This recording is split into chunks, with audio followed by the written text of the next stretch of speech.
I will continue on the points made by my partner in that the existing drug criminalization system is inherently flawed. As you can see, drug criminalization puts thousands of nonviolent offenders in prison.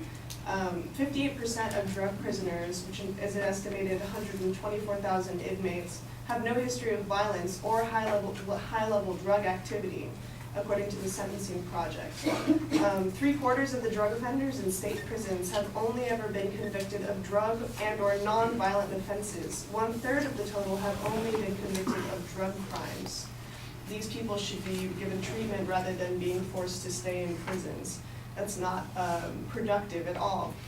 As we can also see, the criminalization system punishes people inconsistently for drug use, specifically minorities. Blacks and Hispanics are much more likely than their white counterparts to be arrested for drug crimes and raided by police, even though the groups use and sell drugs at similar rates. Black individuals make up only 12% of the US population as a whole, but they represent 62% of the drug offenders sent to state prisons. Black men are sent to state prisons on drug charges at 13 times the rate of white men, according to the Cato Institute in 2017. This is also applicable to the way that drug criminalization is instituted in different cases. The subcategory of possession with intent to distribute is not effective in conveying with any degree of precision the seriousness of the charge. Among the lower range cases is someone like Vanessa Wild, who was 19 years old and agreed to help her boyfriend sell 22 grams of cocaine. When apprehended, she was sentenced to 23 years for conspiracy to distribute and possession with intent to distribute. But at the other extreme, under the same title, are cases such as those in Maryland, in which several persons were convicted of possession with intent to distribute after being pulled over with 102 grams, 176 grams, and 357 grams of cocaine, respectively. As we can see, these people are not being treated with the same punishment. We can also see that imprisonment is an ineffective method of treatment and rehabilitation for drug users. Despite imprisonment rates for drug offenses rising over the years, as previously stated, deaths due to drug overdose have increased in the US. Under prohibition, poor information quality and flow, combined with potency effects on both sides of the market, would predict an increase in drug-related deaths. This is precisely what we observed, according to the Cato Institute in 2017. In 1971, 2 years before the creation of the DEA, the Centers for Disease Control and Prevention reported that slightly more than 1 death per 100,000 people in the US was related to drug overdose. This figure rose to 3.4 deaths per 100,000 people in 1990, and by 2008 there were 12 overdose deaths per 100,000 people. So despite the increase in drug criminalization practices, we have actually seen an increase in its lethality in the US population. We can also see that, as our opponents state, drug rehabilitation efforts are sparse and sometimes underfunded, but however, we propose that that be changed and that funding be redirected to treatment. Especially treatments in prisons are very ineffective. According to Newswise, it is estimated that about half of all people who are incarcerated are there at least in part due to an active drug or alcohol problem, but only 10% of them receive the drug rehab they need to heal while they are behind bars.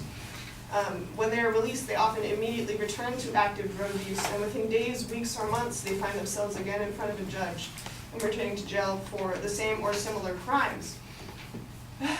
However, when you compare that to what my partner explained about drug treatment programs that are an alternative to prison, those programs are far more effective, and you see a lot less people returning to drug use.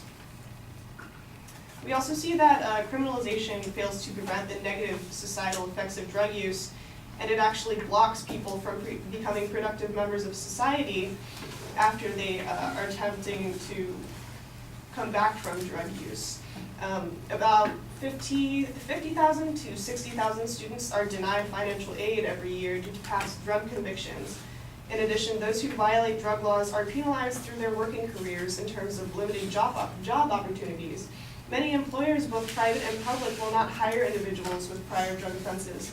The example my opponent brought up about Australia wiping records after 3 to 5 years is a positive move, but the US doesn't have any policy like that. It actually blocks people who try to advance in their lives and become productive members of society.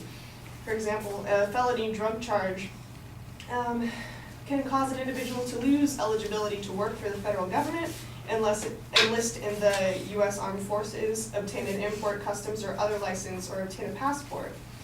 And it also causes students to lose out on opportunities for Pell Grants. Turning to Portugal, which has instituted an effective drug decriminalization system beginning in 2001, we see that usage in Portugal has actually declined in many key categories, and drug-related social ills have been far more contained in a decriminalized regime. The total number of drug-related deaths in Portugal has actually decreased from the pre-decriminalization year of 1999, when it was close to 400, to about 290 in 2006. In absolute numbers, drug-related deaths from 2002 to 2006 for every prohibited substance have either declined significantly or remained constant. Sorry, I couldn't read that card, was it? 30 seconds. 30 seconds, thank you.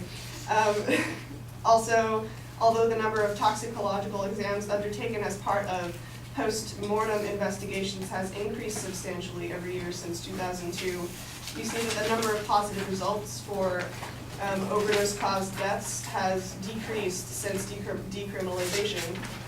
In 2001, there were 280 toxicological tests found as a positive result out of about 1,200 tests undertaken, and in 2006, the number of positive results was only 216 out of a much higher 2,300 tests.